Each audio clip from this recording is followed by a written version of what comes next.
Now we will have a simple example, just another example in which we will write a JSP page to perform sum of two numbers. Okay.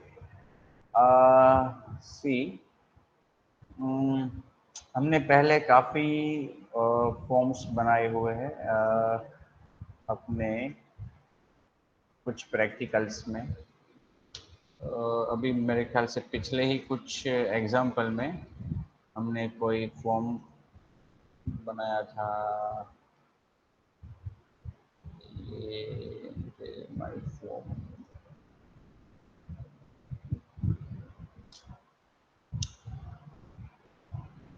कोई बात नहीं।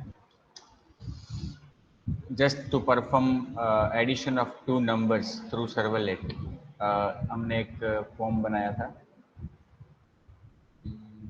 Form 1 भी नहीं है।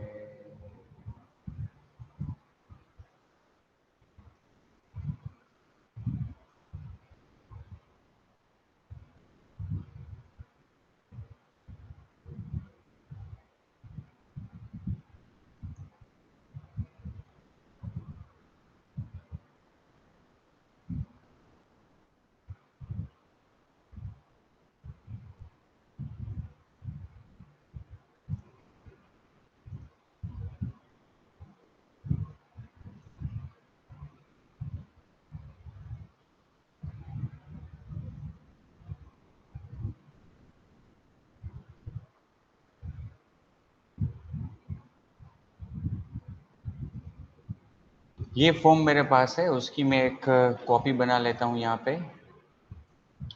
Okay, just to utilize the time. एक form यहाँ पे हम बनाते हैं, उसको नाम देंगे। अब देखो, फॉर्म यहाँ पे मतलब दो वैल्यूज इनपुट लेनी है और उसका सम परफॉर्म करना है जेएसपी के पेज में। तो यहाँ पे हम क्या कर सकते हैं,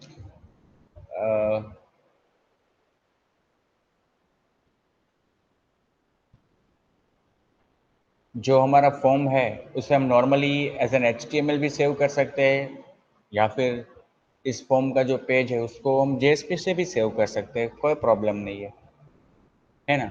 चलिए हम इसको JSP से सेव करते हैं। फॉर्म फॉर्म JSP, यहाँ पे सबमिशन, ठीक है। और फॉर्म का नाम, चलिए फॉर्म का नाम कुछ दे देते हैं, एक्शन। एक्शन अभी मैं फिलहाल एम्प्टी रखता हूँ। फिर लेबल दिया है number 1, input type equal to text, name equal to number 1, then number 2, input type equal to text, number 2, submit equal to do sum. ठीक है, इतना, केवल इतना अभी रखते हैं। और नेक्स्ट एक सर्वलेट बनाएंगे, सॉरी एक JSP पेज बनाएंगे। उस JSP पेज में हमें ये फॉर्म तो नहीं रखना। टाइटल, यस, यहाँ पे जो वैल्यूज़ है उसको पहले हम डिस्प्ले करते हैं। तो वैल्यूज़ को डिस्प्ले करने के लिए नंबर 1, जो नंबर 1 में क्लाइंट ने वैल्यू एंटर की है उसको हम यहाँ पे डिस्प्ले करेंगे। तो डिस्प्ले करना है तो JSP एक्सप्रेशन का यूज़ करेंगे।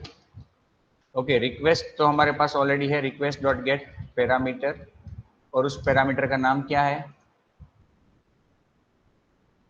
Number number 1, 1। दूसरे का नंबर 2। तो यहाँ पे हम क्या लिखेंगे डबल कोट्स में, नंबर 1, ठीक है। और उसी तरह से दूसरे नंबर को डिस्प्ले करने के लिए नंबर 2, ठीक है। इस तरह से मतलब just we are demonstrating, we are looking how to read the request parameters. Okay, PPT में भी उसका एक एग्जांपल था जो काफ़ी बड़ा था, तो यहाँ पे मैं केवल 2 पैरामीटर लेके आपको बता रहा हूँ। अब इस JSP पेज को हम नाम देंगे डू सम, ठीक है, do some JSP। Okay, do sum. अब ये डू सम है, उसको मैं यहाँ पे एज ए एक्शन दूंगा, डू सम डॉट JSP।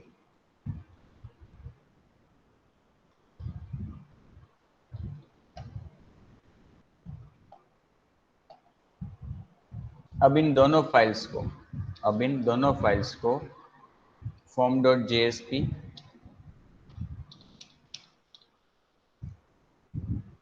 मुझे यहाँ पे रखना होगा और dosum.jsp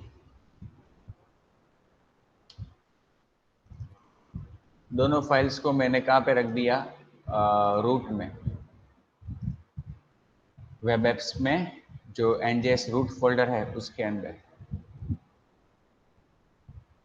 देखो ये वन, फिर dosum.jsp और form.jsp है ना, अपनी दोनों फाइल्स form.jsp और dosum.jsp। अब हम रन करेंगे form.jsp को।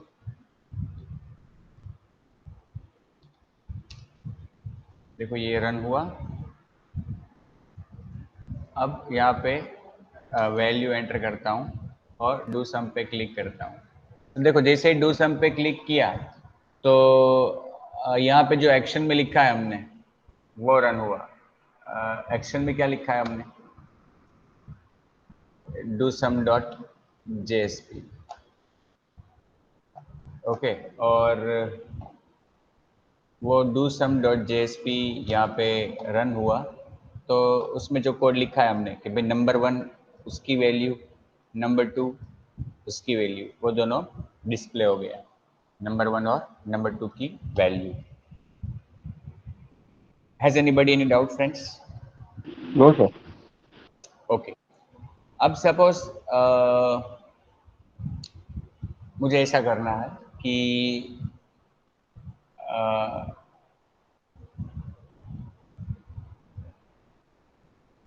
सम करके डिस्प्ले करना है, ठीक है। तो अब यहाँ पे सम डिस्प्ले करने के लिए मैं लिखता हूँ h3 सम इज,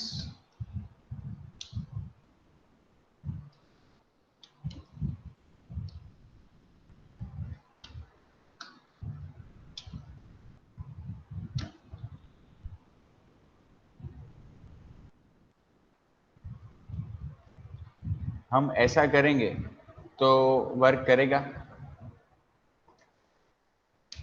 नॉर्मली। जैसे हम प्रिंट एलन स्टेटमेंट में सम करते हैं वैसे ही मैंने सपोज यहाँ पे दोनों पैरामीटर्स को रीड करके बीच में प्लस की साइन कर दी।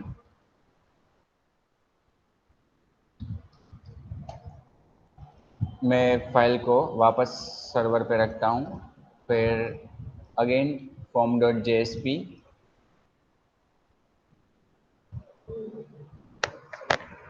देखो यहाँ पे रिजल्ट क्या आया 105, क्योंकि एक्चुअली ये 10 और 5 हमने एज ए नंबर इनपुट किए हैं, लेकिन टेक्स्ट बॉक्स में हमने इनपुट किया है तो एज ए टेक्स्ट वो रीड होगा। तो हमें करना क्या पड़ेगा, इन दोनों को कन्वर्ट करना पड़ेगा इंटीजर में।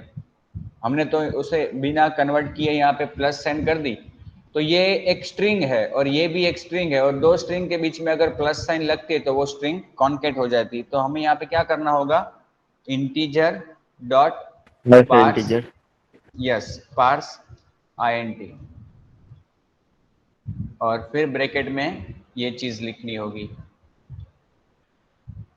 इंटीजर डॉट पार्स int, और ब्रैकेट में ये चीज। अगेन हम इस फाइल को सर्वर पे रखेंगे।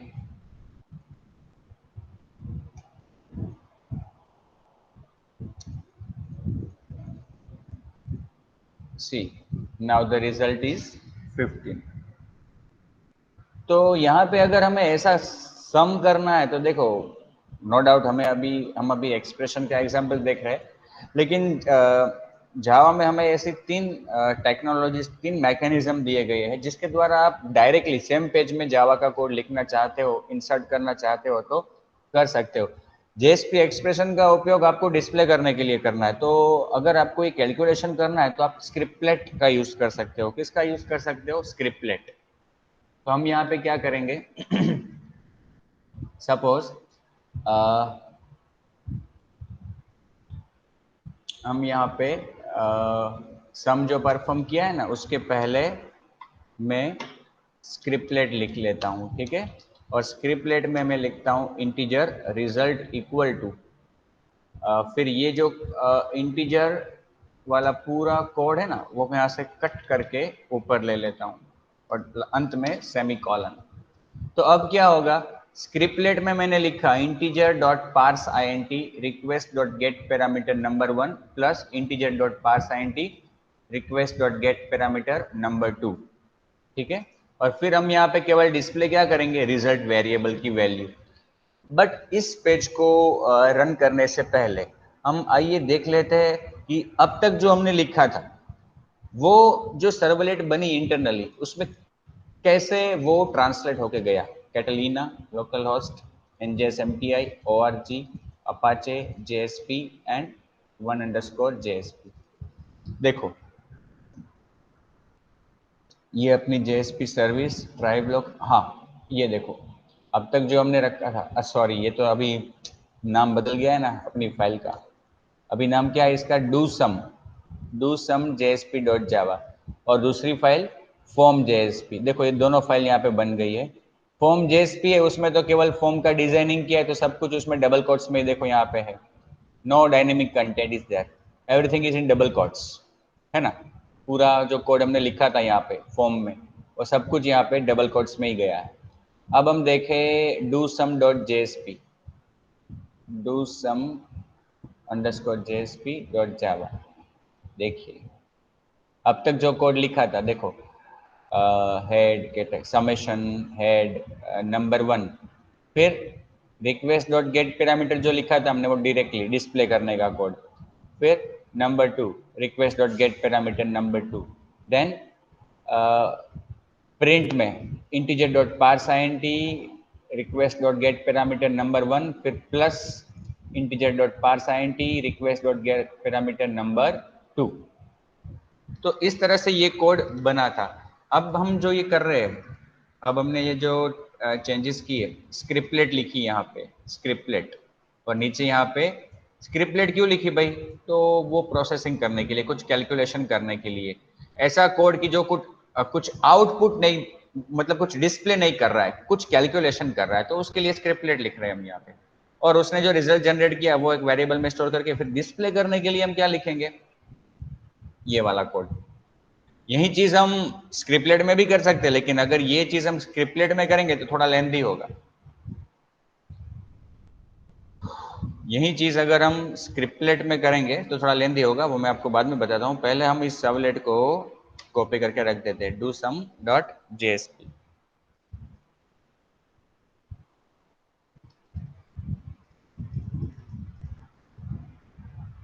15 ओके। अब इस फाइल को हम देखते हैं, देखो क्या चेंजेस हुए यहाँ पे। देखो बीच में ये लाइन आ गई, रिक्वेस्ट डॉट गेट पैरामीटर के बाद बीच में ये लाइन आ गई जिसमें हमने कैलकुलेशन किया। तो ये वेरिएबल यहाँ पे डिक्लेयर हो गया और फिर हमने यूज किया उसको आगे जाके, देखो यहाँ पे डिस्प्ले हुआ। जैसे हम नॉर्मली जावा का प्रोग्राम लिखते, जावा का क्लास बनाते ना, वैसे ही सब कुछ यहाँ पे भी होता है। जैसे अब मैंने आपको बताया कि, हाँ और एक चीज कि अगर आपको ये थोड़ा लेंथी लग रहा है तो आप यहाँ पे एडिशनल वेरिएबल्स ले सकते हो। n1 is equal to integer dot parse INT request dot get parameter number 1, फिर integer n2 is equal to integer dot parse INT request dot get parameter number 1, फिर ये जो रिजल्ट है उसमें आप दोनों का सम कर दो, n1 प्लस n2, ठीक है। और यहाँ पे हम रिजल्ट को डिस्प्ले कर रहे हैं। अब यही चीज अगर हम JSP के सॉरी स्क्रिप्टलेट से करेंगे रिजल्ट को डिस्प्ले करने का कोड, तो देखो वो कैसे लिखा जाता है। यहाँ पे हमें लिखना पड़ेगा out.println, यहाँ पे एक बार देख लेते हैं सर्वलेट में, out.print और राइट मेथड है ना, out.write डबल कोट्स में सम इज प्लस रिजल्ट। और वो भी अगर हम यहाँ पे ये H3 ओवर करना भूल, अगर वो भी हम हेडर में डिस्प्ले करना चाहते हैं तो यहाँ पे हेडर 3, फिर यहाँ पे वापस कॉन्केट करना होगा क्लोजिंग ब्रैकेट हेडर 3। ठीक है, तो पहले ये जो हम डिस्प्ले कर रहे हैं वो हमने डिस्प्ले किया, यहाँ पे हम ब्रैकेट में लिख देते हैं ये JSP एक्सप्रेशन से। ओके, और यहाँ पे हम लिख लेते हैं, उसकी कोई ज़रूरत नहीं, हमें पता चल ही जाएगा ना। देखो, पहले जो सम डिस्प्ले होगा वो हमने JSP एक्सप्रेशन के ज़रिए किया, नेक्स्ट जो होगा वो हमने स्क्रिप्टलेट के ज़रिए किया। कुछ आउटपुट में कुछ फ़र्क नहीं आएगा, लेकिन करस्पॉन्डिंग सर्वलेट जो जनरेट होगी उसमें देखते हैं।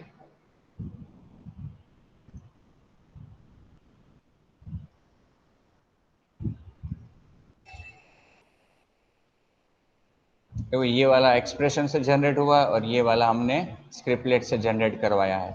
अब जो अपनी सर्वलेट यहाँ पे है उसको देखिए, ये अपने दो वेरिएबल्स सम आ गया। फिर अब देखो, ये JSP एक्सप्रेशन से हुआ और ये वाला जो कोड है वो स्क्रिप्टलेट वाला, जो हमने मैन्युअली जैसे लिखा वैसे का वैसा वो पूरा, जैसा हमने लिखा है वो पूरा उठा के यहाँ पे रख दिया गया। ठीक है, तो कहने का मतलब कि जब आउटपुट करना होता है ना तो JSP एक्सप्रेशंस आर बेटर, जब प्रोसेसिंग करना होता है तो स्क्रिप्टलेट्स आर बेटर। अब ये यही चीज़ एक्सप्रेशन में करने के लिए इतना लिखना पड़ा और स्क्रिप्टलेट में ये पूरा लिखना पड़ा। ठीक है, और यहाँ पे सपोज ये अपना पूरा कोड जाता कहाँ पे है, ये पूरा कोड अपना जाता है JSP सर्विस मेथड के अंदर। तो अगर हम यहाँ पे देखो आउटपुट में हम देख रहे हैं इस पेज का टाइटल क्या है, सम्मेशन। हमारा ये जो पेज है ना JSP पेज, उसका टाइटल क्या है, सम्मेशन। अब सपोज टाइटल मुझे डायनेमिकली रखना है, ठीक है, जस्ट फॉर एग्जांपल, तो यहाँ पे ऊपर मैं एक स्क्रिप्टलेट लिखता हूँ। ठीक है, और स्क्रिप्टलेट में एक वेरिएबल में डिक्लेयर करता हूँ string title is equal to NJSMTI। ठीक है, जस्ट फॉर एग्जाम्पल। और फिर टाइटल जहाँ पे रखना है ना वहाँ पे मैं JSP एक्सप्रेशन लिखूंगा। ठीक है, टाइटल वेरिएबल, क्योंकि टाइटल अभी वेरिएबल है जो ऊपर डिक्लेयर हो चुका है, डिफाइन हो चुका है, और उस वेरिएबल की वैल्यू मुझे यहाँ पे टाइटल में रखनी है। तो यहाँ पे मैंने JSP एक्सप्रेशन का यूज किया।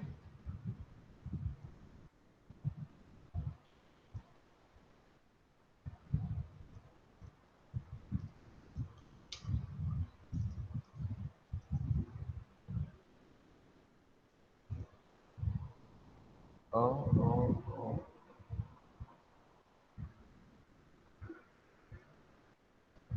String cannot be result to, अच्छा स्ट्रिंग, सॉरी, कैपिटल S।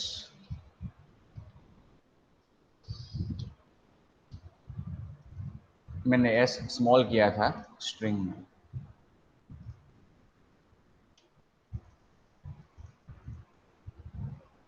देखो यहाँ पे टाइटल क्या आ गया, NJSMTI, वो डायनेमिकली आया टाइटल। नो डाउट हमने अभी तो वो मैन्युअली यहाँ पे स्टोर किया। चलिए ऐसा करते हैं कि हम ऐसा मानते हैं कि रिक्वेस्ट में कोई ऐसा पैरामीटर आया है, ठीक है ना, कि जो जिसका नाम है, पैरामीटर का नाम टाइटल। चलो, टाइटल नाम का कोई पैरामीटर रिक्वेस्ट में आया है। जो भी रिक्वेस्ट आती है उसमें टाइटल जो पैरामीटर है ना वो वैल्यू जानी चाहिए टाइटल में। ठीक है, लेकिन अगर वो नहीं होगा तो क्या आएगा, नल आएगा। चलिए कॉपी करके वापस रखते हैं।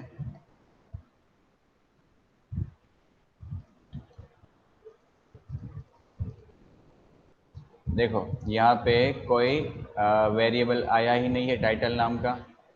The method gate parameter is undefined for the type HTTP servlet request get spelling गलत, get parameter।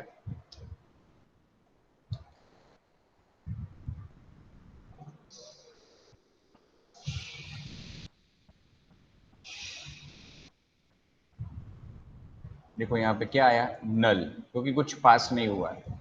अब सपोज ये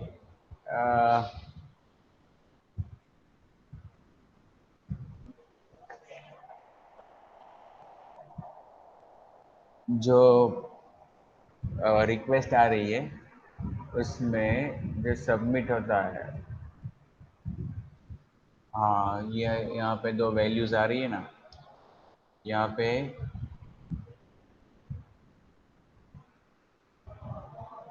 ये वाला पेज अपना, यहाँ पे सपोज मैं एक और एलिमेंट रख दूँ, for example title, title text, और उसका नाम क्या रखेंगे, टाइटल।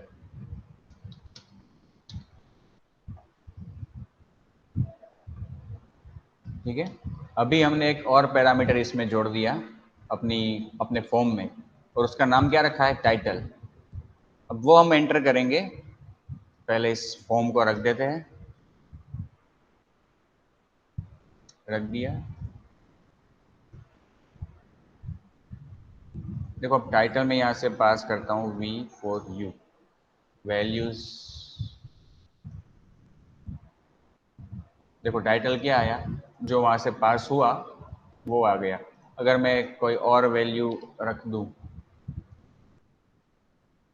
है ना, डायनेमिकली, मतलब पेज को डायनेमिक बनाने के लिए हम जेएसपी, मतलब अकेला एचटीएमएल डायनेमिक तो नहीं कर सकता, इसलिए सर्वलेट या जेएसपी, सर्वलेट तो क्या होता है कि बहुत सारा जावा का कोड होता है, तो हम सर्वलेट का यूज़ करेंगे, क्योंकि अब हमें पता चल गया कि सर्वलेट में लिख सकते हैं सब कुछ, एचटीएमएल भी जनरेट कर सकते हैं, लेकिन वो थोड़ा क्लमजी हो जाता है।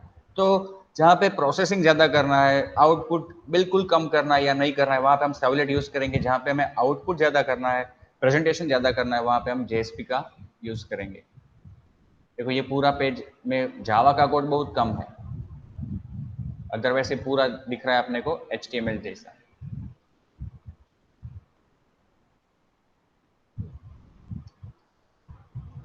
Has anybody any doubt friends? No sir. देखो ये अपना टाइटल वेरिएबल, फिर ये अपना N1 N2 रिस्पॉन्स, टाइटल में भी देखो हमने जो डायनेमिकली सेट किया टाइटल, वो यहाँ पे आ गया, देखो टाइटल के अंदर। मतलब काफ़ी कुछ हम ऐसा कर सकते हैं जो हमें आइडिया आए वो। ये अभी हमने जस्ट आज जो एग्जांपल यहाँ पे देखे उसमें हमने केवल जेएसपी एक्सप्रेशन और स्क्रिप्टलेट को देखा। ओके, और जो टेक्स्ट मतलब कि जो डिस्कशन था हमारा ड्यूरिंग लेक्चर्स, उसमें काफ़ी सारे एग्जांपल्स मैंने पीडीएफ पीपीटी में रखे थे, तो वो भी हमने डिस्कस किए थे। और अगर नेक्स्ट टाइम मौका मिलेगा, मतलब कि नेक्स्ट कल के लेक्चर में, तो बाकी के जो थोड़े एग्जांपल्स हैं डिक्लेरेशन के और स्क्रिप्टलेट के, वो मैं आपको आपसे डिस्कस करूँगा। ठीक है, लेकिन अगर किसी को यहाँ पे कुछ डाउट है तो मुझे बता सकता है, कल भी आप पूछ सकते हो, उसमें कोई प्रॉब्लम नहीं है। आज हमने केवल सिंपल जेएसपी एक्सप्रेशन और स्क्रिप्टलेट के कुछ एग्जांपल देखे, लेकिन देखो आप भी ये चीज़ तो मानोगे कि अगर आपको अच्छी तरह जेएसपी का पेज लिखना है तो सर्वलेट का नॉलेज होना आवश्यक है, क्योंकि अगर सर्वलेट का नॉलेज नहीं है तो ये आप अच्छी तरह से नहीं कर पाओगे, क्योंकि आपको पता ही नहीं होगा ना कि क्या होता है एक्चुअली। जब रिक्वेस्ट जाती है, रिक्वेस्ट पहुंचती है, तो कैसे उसको ट्रीट किया जाता है, कैसे उसमें से डेटा निकाला जाता है वगैरह, आपको कब पता होगा? अगर आप ये सर्वलेट में कर चुके हो, सर्वलेट को जानते हो, तभी आप एक अच्छा जेएसपी पेज बना पाओगे, लिख पाओगे। सो इसलिए पहले आपको सर्वलेट बताया जाता है, सर्वलेट सिखाया जाता है, उसी के उसके बाद ही आपको जेएसपी की ओर ले जाया जाता है।